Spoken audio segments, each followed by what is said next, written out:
Hi everyone, welcome to our channel. इस channel पर हम क्लास 12 बायोलॉजी को इजी और इंटरेस्टिंग बनाएंगे।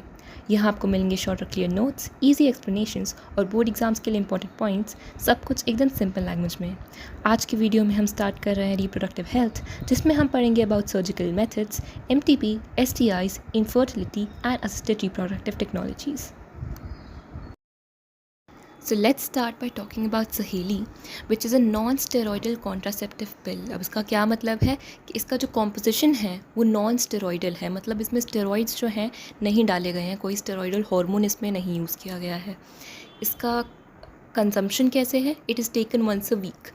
अनलाइक अदर पिल्स जो 21 डेज़ लगातार लेनी पड़ती हैं, देन 5 डेज़ का गैप होता है, ये सिर्फ एक वीक में एक बार लेनी पड़ती है। इसका क्या है? हाई कॉन्ट्रासेप्शन, मतलब प्रेगनेंसी ज़्यादा अच्छे से प्रिवेंट कर सकता है और साइड इफ़ेक्ट्स कम हैं इसके, तो ये इसके बेनिफिट्स हैं as compare to other methods. फिर हम 6th मेथड की बात करते हैं अपने, that is injections and implants. अब इनका जो मेथड होता है इंजेक्शंस एंड इम्प्लांट्स का, इट इज़ मोर और लेस द सेम, इसलिए हमने इसको एक ही कैटेगरी में डाल दिया है। इम्प्लांट्स क्या है? They are sticks that are inserted subdermally in the skin. तो स्किन एक डर्मल लेयर होता है, उसके अंदर हम क्या कर देते हैं, इनकी स्टिक्स को, इम्प्लांट्स की स्टिक्स को इंसर्ट कर देते हैं और इनमें क्या होता है? प्रोजेस्टेरॉन होता है। तो इनका भी हार्मोनल ही है मेथड जो है वो का, और ये इंसर्ट होने के बाद ये वहीं रहती हैं जब तक आप कॉन्ट्रासेप्शन मेंटेन करके रखना चाहते हैं, तब तक they will be inserted in your skin. क्योंकि अब ये प्रोजेस्टेरॉन यूज़ कर रहा है तो इनका मोड ऑफ एक्शन वही सेम है जैसे पहले हमने मेथड्स पढ़े हैं। ओव्यूलेशन प्रिवेंट कर रहा है और जितना भी आप टाइम तक उनको लगा कर रखेंगे, मंथ्स तक, ईयर्स तक, तब तक के लिए इफ़ेक्टिव रहेगा। फिर है अपने emergency contraceptives. Emergency contraceptives NCERT में कैसे मेंशन है कि विदिन 72 आवर्स ऑफ कोइटस, मतलब इंटरकोर्स के 72 आवर्स के अंदर अंदर अगर आप ये इमरजेंसी कॉन्ट्रासेप्टिव्स यूज़ कर लेते हैं तो चांसेस है कि कॉन्ट्रासेप्शन हो जाए, प्रेगनेंसी ना हो। Similar of mode of action as pills, मतलब वही है कि हार्मोन्स हम डालेंगे इमरजेंसी कॉन्ट्रासेप्टिव्स में, हमेशा हार्मोनल वाले ही मेथड्स यूज़ होंगे, नॉन हार्मोनल कोई मेथड यूज़ नहीं हो सकता। इसलिए इनका मोड ऑफ एक्शन कैसा है? पिल्स जैसा है, लॉन्गर पीरियड्स तक के लिए इफेक्टिव है और they include only hormone related contraceptives, क्योंकि इतनी जल्दी 72 आवर्स के अंदर अंदर जो काम कर रहा है उसको हार्मोन की ही ज़रूरत पड़ेगी ही पड़ेगी। Then we have surgical or terminal or sterilization method. It is name for the same method, ठीक है। एंड इसका एक डाउन पॉइंट क्या है कि ये नॉन रिवर्सिबल है, इसलिए ये प्रेफरेबल नहीं है, ठीक है। अब मेल्स में अलग होता है इसका प्रोसीजर, फीमेल्स में अलग होता है, नाम भी अलग अलग होते हैं। मेल्स में इसको क्या बोलते हैं? वेसेक्टमी बोलते हैं, फीमेल में ट्यूबेक्टमी बोलते हैं। वेसेक्टमी में क्या होता है? वास्ट डिफरेंस का हम स्मॉल पार्ट में क्या करते हैं? रिमूव करते हैं उसको या फिर टाई कर लेते हैं। ये इंपॉर्टेंट बात याद रखनी है कि कहाँ हम कट लगा रहे हैं, कहाँ हम रिमूव कर रहे हैं, वास्ट डिफरेंस में। तो क्या होगा? इंसिशन हम किसके थ्रू लगा रहे हैं? स्क्रोटम के थ्रू। ये बात भी याद रखनी है कि कट लगाया जा रहा है वास्ट डिफरेंस में और किसके थ्रू लगा रहा है? स्क्रोटम के थ्रू हम लगा रहे हैं, ठीक है। फिर फीमेल में ट्यूबेक्टमी होती है, इसमें हम कहाँ कट लगा रखे हैं, हम क्या टाई अप कर रहे हैं? That is in fallopian tube. और इंसिशन यहाँ पे क्या होगा, कहाँ लगेगा? विजाइना और एब्डोमेन में। यहाँ पे इंसिशन का मतलब क्या है कि हम बॉडी का कौन सा पार्ट कट कर रहे हैं to reach that fallopian tube और to reach the vas deferens. कौन से पार्ट में इंसिशन हो रहा है, कौन से पार्ट में कट लग रहा है। तो यहाँ पे इंसिशन कहाँ होगा? विजाइना और एब्डोमेन के थ्रू हम कहाँ जाएंगे? फेलोपियन ट्यूब को कट करेंगे। फिर हमारा sexual behaviour will not be hampered by this, क्योंकि हॉर्मोन्स हैं जो सेक्सुअल बिहेवियर में मेंटेन करने में हेल्प करते हैं, वहाँ से उनसे तो कोई छेड़छाड़ नहीं हो रही, तो sexual behaviour as it is वही रहेगा। ट्रांसपोर्ट ऑफ गेमीट्स प्रिवेंट होगा बस यहाँ पे, क्योंकि हमने उनका रास्ता कट कर दिया, हमने रिमूव कर दिए, टाई अप कर दिए, तो जो रास्ता था वो हमने ब्लॉक कर दिया बेसिकली। तो अब गेमीट्स जो हैं अपने प्लेस ऑफ ओरिजिन से वहाँ तक, बाहर तक नहीं जा पा रहे। सीमेन एंड ओवम अभी भी बनेंगे, ऐसा नहीं है कि ओवम हमने बनाने से रोक दिया, सीमेन बनाने से रोक दिया, वो अभी भी बनेंगे, बस ये दिक्कत है कि अब वो बाहर नहीं पहुंच पाएंगे। सेक्स हार्मोन्स में कोई चेंजेस नहीं होंगे, हार्मोनल चेंजेस कोई है ही नहीं, this is a physical procedure entirely. ये हमें डायग्राम्स दे रखे हैं NCERT में, यहाँ पे वास्ट डिफरेंस में हमें कट दिख रहा है, यहाँ पे हमें फेलोपियन ट्यूब में कट दिख रहा है, तो बस कट्स के थ्रू ही ये है काम। यहाँ से जैसे अगर हमारा सीमेन निकला तो यहीं पर आकर रुक जाएगा, फिर वो आगे नहीं बढ़ पाएगा। वैसे ही हमारा ओवम जो है यहाँ तक नहीं पहुँच पाएगा। Okay, then we have medical termination of pregnancy, MTP। This is also important. इसमें क्या है, MTP क्या होता है? It is the abortion of the baby before full term, मतलब 9th मंथ से पहले, वैसे तो 9th मंथ तक पहुंचते ही नहीं हैं, उतने भी नहीं पहुंच पाते, तो उससे पहले अगर हमने बेबी का अबॉर्शन करवा दिया, that is known as medical termination of pregnancy. तो अगर 45 to 50 मिलियन प्रेगनेंसीज़ हो रही हैं अगर टोटल एक ईयर में, तो उनमें से 1/5 प्रेगनेंसी जो है वो टर्मिनेट कर दी जाती हैं थ्रू दिस मेथड। ठीक है, MTP एक्ट कब आया था? 1971 में आया था। तो स्टार्टिंग मतलब इंट्रोड्यूस कब कराया गया था? 1971 में कराया गया था। फिर उसमें अमेंडमेंट मतलब उसमें चेंजेस कौन से ईयर में लाए? 2017 में। तो याद करना इतना मुश्किल नहीं है, 71 का उल्टा 17, तो 1971 में एक्ट इंट्रोड्यूस कराया था। अमेंडमेंट यानी चेंजेस 2017 में करा दिए थे by the government of India. अब यहाँ पे क्या याद रखना है हमको कि अगर हमें MTP लेस देन 12 वीक्स में ही, अगर मदर और पेरेंट्स जो हैं वो डिसाइड कर लेते हैं कि लेस देन 12 वीक्स में हमें क्या करना है, अबॉर्शन कराना है, तो हमें सिर्फ एक मेडिकल प्रैक्टिशनर या एक डॉक्टर की एडवाइस जो है नेसेसरी है। अगर मोर देन 12 वीक्स और लेस देन 24 वीक्स हैं तो कितने डॉक्टर्स की एडवाइस नेसेसरी है? 2 डॉक्टर्स की। वीक्स के बेसिस में हम समझ रहे हैं, मतलब ये लेस देन 12 वीक्स मतलब 3 मंथ्स के अंदर आप कराना चाहते हैं तो एक डॉक्टर की एडवाइस, और अगर आप 3 से 6 मंथ्स के बीच में कराना चाहते हैं तो 2 डॉक्टर्स की एडवाइस नेसेसरी है। रीज़न्स क्या हैं? MTP के क्या रीज़न्स हैं, क्या रीज़न्स हो सकते हैं आपके पास कि हमें क्यों अबॉर्शन चाहिए? That it is unsafe for the foetus. ठीक है, मतलब फीटस जो है उसमें कोई एबनॉर्मलिटी है, कोई डिज़ीज़ है, कोई हमने क्रोमोसोमल डिज़ीज़ ढूंढ लिया है, ठीक है, उसकी वजह से हम अबॉर्ट कराना चाहते हैं, या मदर अगर अनसेफ हो रही हो, मतलब मदर को प्रेगनेंसी कैरी आउट करने में कोई फिज़िकल या मेडिकल इशू हो रहा हो, या फिर ऐसा हो सकता है कि दोनों को ही कुछ प्रॉब्लम हो रही हो। इन केसेस में हम क्या करा सकते हैं? MTP के लिए हम जा सकते हैं। ठीक है, यहाँ पे MTP हमारा ख़त्म हो गया। फिर आते हैं STI, सेक्शुअली ट्रांसमिटेड इन्फेक्शंस। ये आपको याद रखने हैं, इनका नाम है अलग अलग दे रखे हैं सारे NCERT में, हमें ऑलरेडी मैंशन है। वेनेरियल डिजीज़ेज़, VDs और रिप्रोडक्टिव ट्रैक्ट इन्फेक्शंस, RTIs। तो हमें STIs भी बोल सकते हैं, VDs भी बोल सकते हैं, RTIs भी बोल सकते हैं, कोई भी नाम इनमें से आ सकता है, यू हैव टू रिमेंबर। ठीक है, अब यहाँ पे वायरल डिजीज़ मतलब वायरस कौन सी STIs कॉज करता है? Genital herpes, genital warts, hepatitis B and HIV AIDS, जो तो बहुत कॉमन है। फिर बैक्टीरिया कौन से डिजीज़ कॉज कर सकता है? Gonorrhoea, syphilis, क्लैमिडाइसिस। प्रोटोजोआ कौन से डिजीज़ कॉज कर सकता है? ट्राइकोमोनियासिस। ये सारे ही मेंशन्ड है NCERT में भी। ठीक है, HIV जो है वो इम्यून सिस्टम पर अफेक्ट करता है, हेपेटाइटिस जो है वो लिवर पे अफेक्ट करता है। हमें ये याद रखना है कि बाकी सारे जो डिजीज़ेस हैं वो सेक्स ऑर्गन्स को ही अफेक्ट कर रहे हैं, पर अपना HIV जो है वो इम्यून सिस्टम को, और हेपेटाइटिस जो है वो लिवर को इन्फेक्ट कर रहा है। ये सेक्स ऑर्गन्स पे इफेक्ट नहीं कर रहे, इवन दो ये सेक्शुअल ट्रैक्ट के इन्फेक्शंस माने जा रहे हैं, बट सेक्स ऑर्गन्स को ये डायरेक्टली अफेक्ट नहीं कर रहे।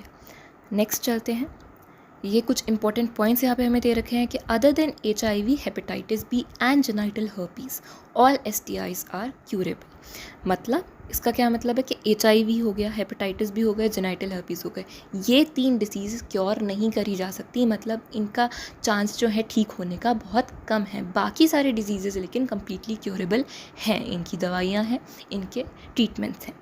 इसका एक और बात है यहाँ पे कि तीनों जो डिजीज़ेज़ हैं वो कौन सी डिजीज़ है? वायरल डिजीज़ेज़ हैं।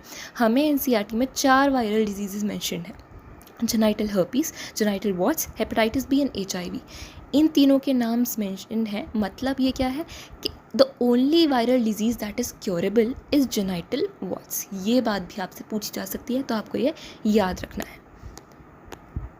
Hepatitis B and HIV can transmit by, अब ये हम इन दोनों का ही क्यों नाम ले रहे हैं? क्योंकि NCERT ने यही 2 नाम मेंशन करे हैं ये पॉइंट्स मेंशन करते वक्त, कि ये 2 डिजीज़ेज़ जो हैं वो और कैसे फैल सकते हैं।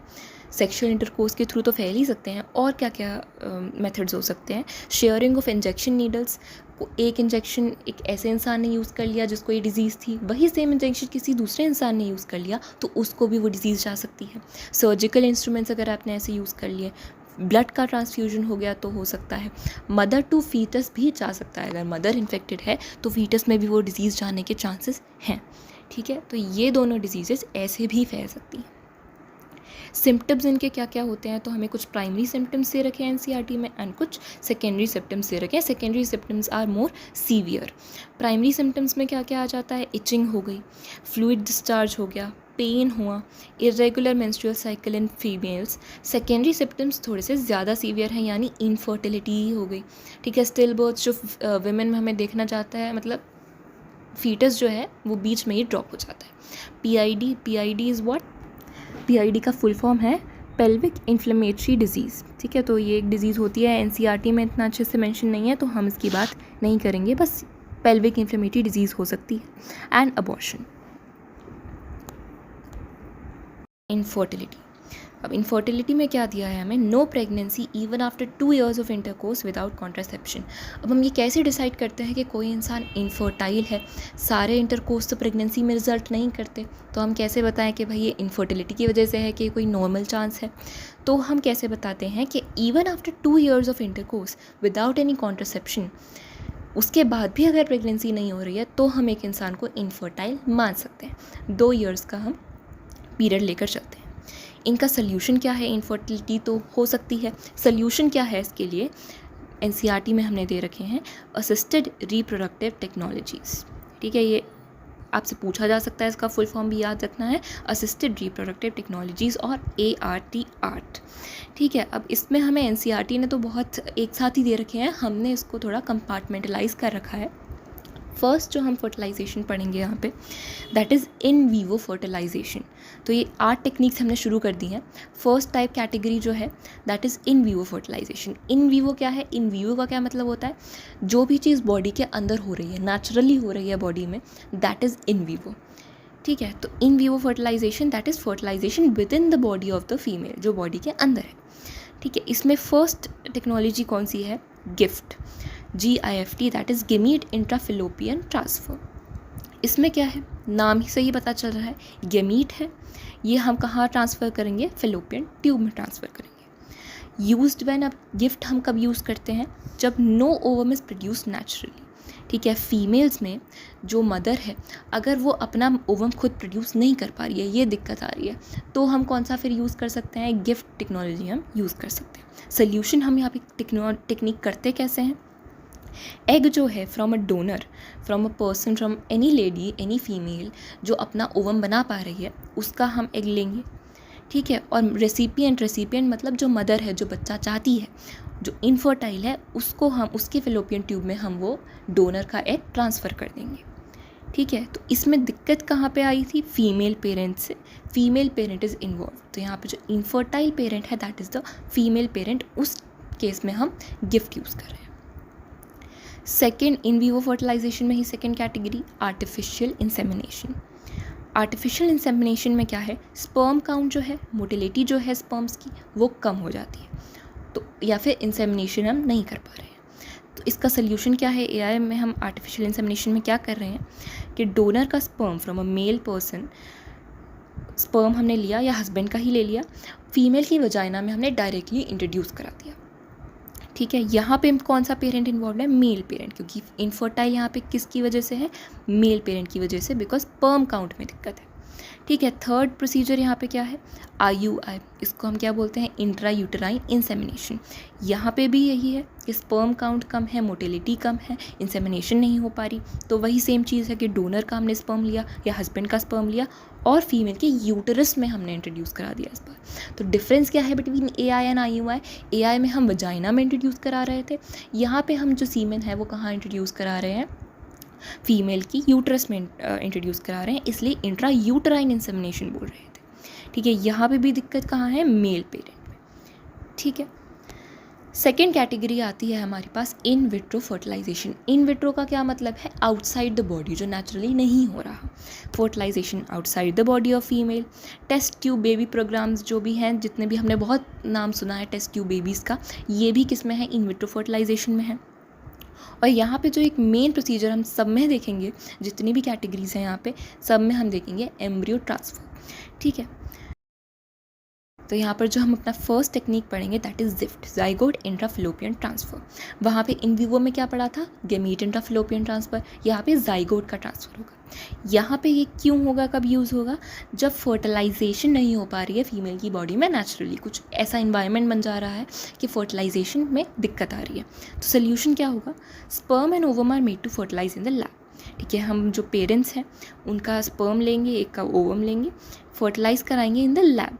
ठीक है, zygote up to 8 blastomeres is transfer to the females fallopian tube for further development. मतलब हमने फर्टिलाइजेशन करा दी, ज़ाइगोट बन गया। अगर ज़ाइगोट 8 ब्लास्टोमियर्स तक का है तो हम उसको कहाँ ट्रांसफ़र करा देंगे, फैलोपियन ट्यूब में ट्रांसफ़र करा देंगे, फीमेल की फैलोपियन ट्यूब में, और फिर वहाँ पे उसका फर्दर डेवलपमेंट होता रहेगा। ठीक है, अब यहाँ पे दिक्कत कहाँ है, यहाँ पे इम्प्लांटेशन में कोई दिक्कत नहीं है, तो हमने ज़ाइगोट डाल दिया, इम्प्लांट हो जाएगा। दिक्कत सिर्फ फर्टिलाइजेशन में थी, तो फर्टिलाइजेशन हमने बाहर से कराकर दे दी। यहाँ पे दिक्कत भी कहाँ थी, किसकी बॉडी में थी, फीमेल पेरेंट की, तो यहाँ पे infertile reason female parent is involve. Second technique का नाम IUT, इंट्रा यूट्राइन ट्रांसफ़र। तो प्रोसीजर पहले जैसा ही है, बट जो हम स्टेज पे डाल रहे हैं, ज़ाइगोट को इंट्रोड्यूस करा रहे हैं, दैट वुड बी डिफरेंट। तो यहाँ पे भी सेम चीज़ है कि फर्टिलाइजेशन नहीं हो पा रही फीमेल की बॉडी में। सोल्यूशन वही है कि स्पर्म एंड ओवम को फर्टिलाइज कराया लैब में। ज़ाइगोट इस बार मोर देन 8 ब्लास्टोमियर्स का है। देखो लेस देन, हमें भी पता है कि इम्प्लांटेशन कौन से स्टेज पे होती है ज़ाइगोट की, मोर देन 8 ब्लास्टोमियर्स पे तो एटलीस्ट होती ही है, उससे कम पे फैलोपियन ट्यूब में रहता है। तो जब लेस देन 8 ब्लास्टोमियर्स रहेगा तो हम फैलोपियन ट्यूब में ट्रांसफ़र करा देंगे। जब मोर देन 8 ब्लास्टोमियर्स रहेगा तो हम सीधा यूट्रस में उसका इंट्रोडक्शन करा देंगे सीधा, फिर उसके बाद इम्प्लांटेशन रहेगा। ठीक है, यहाँ पे भी फीमेल पेरेंट इज़ इन्वॉल्व। फिर थर्ड मेथड है हमारा ICSI, that is intracytoplasmic sperm injection. यहाँ पे क्या है, या तो ये हो सकता है कि फ़ीमेल बॉडी में फर्टिलाइजेशन नहीं हो पा रही, या तो फीमेल की दिक्कत है, या फिर मेल का स्पर्म काउंट कम है कि स्पर्म्स वहाँ पे पहुँच ही नहीं पा रहे। तो यहाँ पे भी सोल्यूशन यही है कि स्पर्म डायरेक्टली हम किस में इंजेक्ट करा देते हैं, ओवम में, और फिर एम्ब्रियो ट्रांसफ़र हो जाता है। तो यहाँ पे डिफरेंस क्या है बिटवीन द फर्स्ट 2 प्रोसीजर्स जो हमने इसमें पढ़े और इस वाले प्रोसीजर में। उसमें क्या था, हमने एक ओवम डाल दिया और जितना सीमेन था उसमें डाल दिए उसके आसपास, तो जो फर्टिलाइजेशन हुई वो नेचुरली मतलब हमने लैब में करवा दी। यहाँ पे हमने एक स्पेसिफिक स्पर्म लिया, एक प्लेट में एक स्पेसिफिक स्पर्म को हमने डायरेक्टली ओवम में इंजेक्ट कर दिया। वहाँ पे हमने लैब में ही फर्टिलाइजेशन कराई थी, पर हमने उसको अपने आप होने दिया था। हमने स्पर्म्स वहाँ पे रखे, हमने ओवम वहाँ पे रखे, स्पर्म्स अपने आप ओवम के पास गए। ठीक है, यहाँ पे क्या है, यहाँ पे हमने डायरेक्टली इंजेक्ट कर दिया स्पर्म को।